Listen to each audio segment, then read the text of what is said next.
Today's devotion, August 28, Cleansing of the Sanctuary.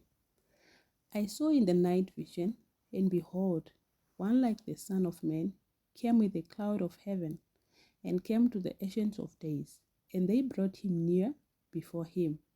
Daniel 7 verse 13. After his ascension, our Savior began his work as our high priest, says Paul. Christ is not entered into the holy places made with hands, which are the figures of the true, but into heaven itself, now to appear in the presence of God for us. Hebrews 9 verse 24. For 18 centuries, this work of ministration continued in the first apartment of the sanctuary. The blood of Christ, pleaded in behalf of the penitent believer, secured their pardon and acceptance with the Father. Yet the sins still remain upon the books of record. As in the typical service, there was a work of atonement at the close of the year. So before Christ's work for the redemption of men is completed, there is a work of atonement for the removal of the sins from the sanctuary. This is the service which began when the 2,300 days ended. At that time, our high priest entered the most holy to perform the last division of his solemn work to cleanse the sanctuary. The coming of Christ as our high priest to the most holy place for the cleansing of the sanctuary brought to view in Daniel 8 verse 14. The coming of the Son of Man to the Ancient of Days as presented in Daniel 7 verse 13. And the coming of the Lord to his temple foretold in Malachi are description of the same event, and this also represented by the coming of the bridegroom to the marriage described by Christ in the parable of the 10 virgins of Matthew 25.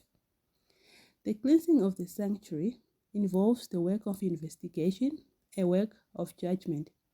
This work must be performed prior to the coming of Christ to redeem his people. For when he comes, his reward is with him to give to every man according to his works.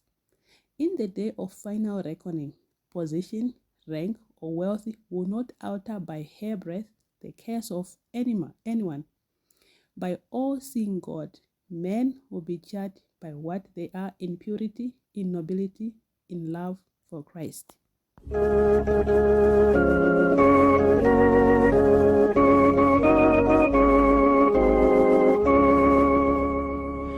Watchmen on the walls of Zion, what will tell us of the night? Is the day star now arising? Will the morn soon greet our sight? O'er your vision shine there now some rays of light. O'er your vision shine there now some rays of light. We have found the chart and compass, and are sure the land is near. Onward, onward, we are hasting, soon the haven will appear. Let your voices sound aloud your holy cheer. Let your voices sound aloud your holy cheer.